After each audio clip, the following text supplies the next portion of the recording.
என் தங்கப்பிள்ளையே, சரியாக தேய்பிறை பஞ்சமியின் இரவில் இந்த வராகி உன் கண்ணில் பட்டிருக்கின்றேன்.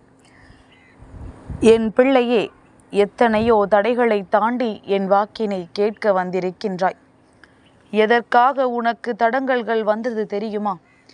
இன்று இந்த வாக்கினை நீ கேட்டு விட்டாயானால் உன்னுடைய வாழ்க்கையில் பல நல்ல விஷயங்கள் நடந்துவிடும்.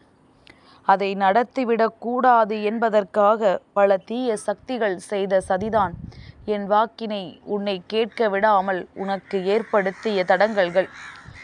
ஆனாலும் என் குழந்தையே, உனக்காக நான் இருக்கும் பொழுது உன்னை விட்டு விடுவேனா? இந்த வாக்கினை எப்படியாவது உன்னை கேட்க வைத்து விட மாட்டேனா? அதைத்தான் இப்பொழுது உன் அம்மா நான் செய்து கொண்டிருக்கின்றேன். என் குழந்தையே, பொதுவாகவே அதிசக்தி வாய்ந்த நாளில் தெய்வத்தை காணும் பொழுது உனக்கு ஏதேனும் ஒரு நல்ல செய்தி கிடைக்கும். அதை நீ சரியாக உன் வாழ்க்கைக்கென பின்பற்றி கொண்டாயானால் நீ நினைத்ததை விட சிறப்பான விஷயங்கள் உன் வாழ்க்கையில் நடந்துவிடும். அப்படி இன்று இந்த வராகி எனக்கு உகந்த நாள் அல்லவா? இந்த நாளில் நான் ஒரு விஷயத்தை உன்னிடத்தில் சொல்கிறேன் என்றால் நிச்சயமாக இதிலிருந்து உன் வாழ்க்கையின் ஒரு முக்கியமான அதிசயத்தை நீ பெற்றுக்கொள்ள வேண்டுமல்லவா? உன்னோடு இருந்து நான் உனக்கு தரப்போகின்ற விஷயங்கள் ஒவ்வொன்றும் இனி உன் வாழ்க்கை எந்த நிலைக்கு செல்ல வேண்டும் என்பதனை அறிவுறுத்தும். உனக்கான நன்மைகளை எல்லாம் உன் கண் முன்னால் கொண்டு வந்து நிறுத்தும்.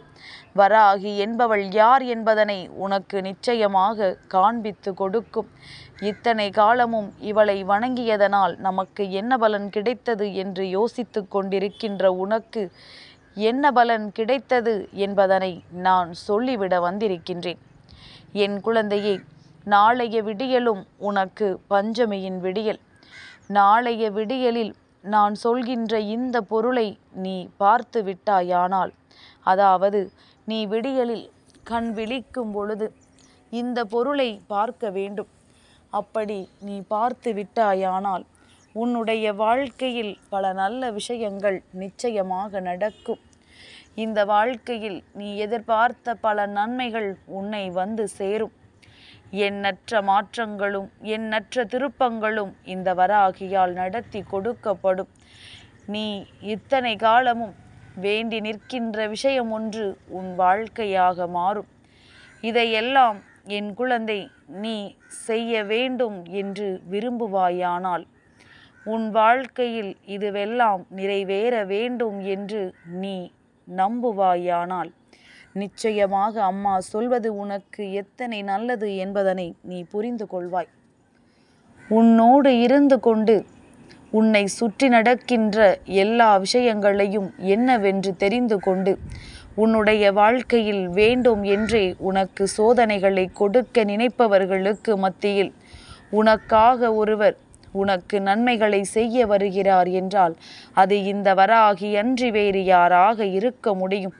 உன்னுடைய தெய்வங்கள் அன்றி வேறு யாரும் உனக்கு எந்த நன்மைகளையும் செய்துவிட முடியாது. சுயநலமான மனிதர்கள், தனக்கு ஒன்று என்றால் துள்ளி குதித்து வருகின்றவர்கள், அதுவே மற்றவர்களுக்கு என்றால் அமைதியாக படுத்து உறங்கி விடுகின்றார்கள். இதுபோன்று இவர்கள் செய்கின்ற இந்த விஷயங்களினால் ஏற்கனவே உனக்கு மனம் உடைந்து விட்டது. மனம் வெறுத்து விட்டாய். இதற்கு மேலும் யாருடனும் எந்த வகையிலும் நாம் பழக வேண்டாம் என்கின்ற ஒரு மனப்பக்குவத்திற்கு நீ வந்து விட்டாய்.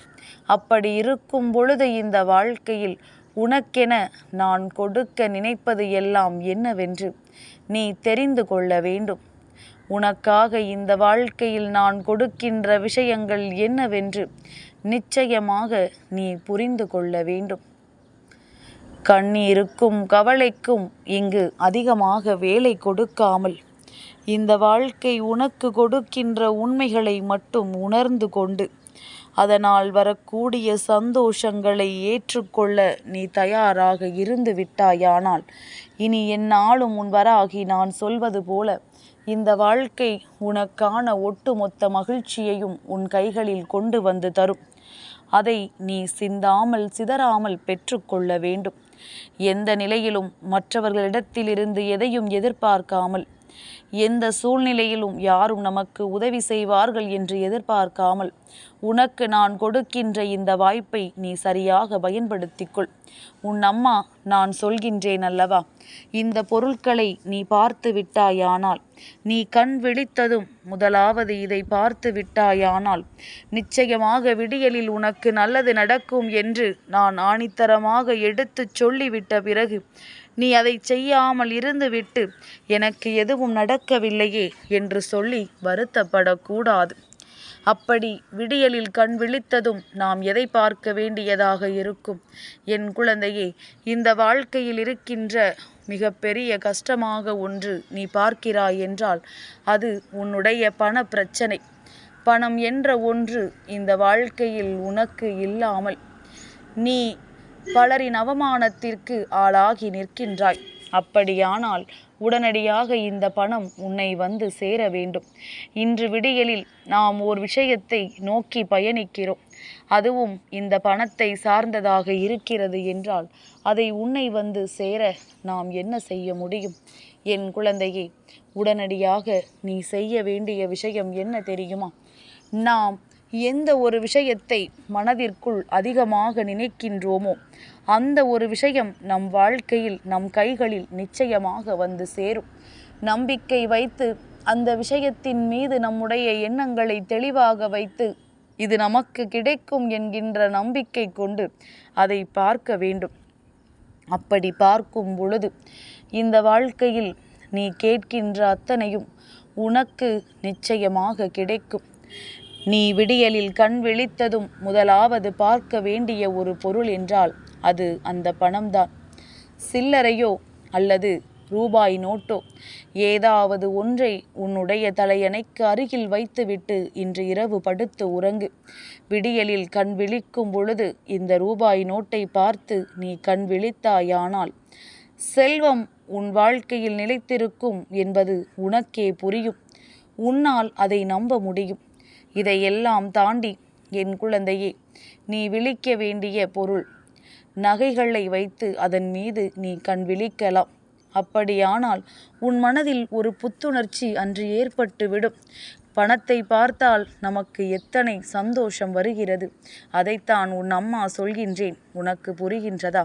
அதையும் விடியலில் கண் விழித்ததும் பார்த்து விட்டோம் என்றால் அன்றைய நாள் முழுவதுமே உனக்கு மனதில் மிகப்பெரிய ஆனந்தம் இருந்து கொண்டே இருக்கும். நமக்கு நல்லது நடக்கும் என்கின்ற எண்ணம் உனக்குள் வந்து கொண்டே இருக்கும். நகைகளை பார்த்து விட்டோமானால் நிச்சயமாக என் குழந்தை உனக்கு நமக்கான தேவைகள் எல்லாம் நிறைவேறும்.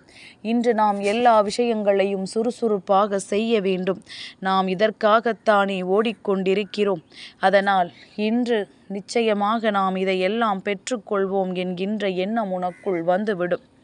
அப்படி நீ நகையின் மீதும் பணத்தின் மீதும் கண் விழிப்பது போல மங்களகரமான பொருட்களை வைத்து கண் விழித்தாயானாலும் அது அந்த நாளை உனக்கு நல்ல நாளாக மாற்றி கொடுக்கும். மஞ்சள், குங்குமம் அல்லது ஏலக்காய், கிராம்பு, பட்டை என்று தெய்வ சக்தி நிறைந்த பொருட்களில் ஏதேனும் ஒன்றை அன்றைய விடியலில் நீ பார்த்து விட்டால் போதும். குறிப்பாக வசம்பு பணவசியத்தை ஈர்த்து கொடுக்கக்கூடிய ஒரு பொருள். பணம் வைக்கின்ற பையில் எல்லோரும் வைத்திருக்கக்கூடிய ஒரு பொருள் அல்லவா? இந்த வசம்புவை நீ வைத்திருப்பாயானால் நிச்சயமாக உனக்கு வாழ்க்கையில் நீ கேட்டு விரும்பி நிற்கின்ற பணம் உன்னை வந்து சேர்வதற்கு அது மிகப்பெரிய உதவி செய்யும். வசம்பினை வைத்துவிட்டு நாம் ஒன்றும் செய்யாமல் இருந்து கொண்டிருந்தால் அது நமக்கு தேராது. ஆனால் அது உன்னிடத்தில் இருக்கும் பொழுது நீ அந்த பணத்தை பெறுவதற்கான உன்னுடைய உழைப்பையும் உன்னுடைய முயற்சியையும் எந்த அளவிற்கு ஈடுபடுத்துகின்றாயோ அந்த அளவிற்கு உனக்கான வெற்றியும் உனக்கு கிடைக்கும் என்பதனை நீ புரிந்து கொள்வாய். எல்லாமும் நம்முடைய முயற்சியினால் மட்டும்தான் என்பது உன் நினைவில் இருக்கட்டும்.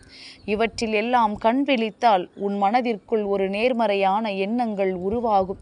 அதை கொண்டு உன் வெற்றியை நோக்கி நீ பயணிக்க வேண்டும் என்றுதான் உன் அம்மா சொல்கின்றேனே தவிர இதை பார்த்து விட்டால் எல்லாம் கிடைத்துவிடும் என்று நான் ஒருபொழுதும் சொல்லிவிடவில்லை. நம்பிக்கையோடு செய், நல்லதே நடக்கும். என் தங்கப்பிள்ளைக்கு இந்த வராகி அம்மாவினுடைய ஆசீர்வாதங்கள் எப்பொழுதும் உண்டு.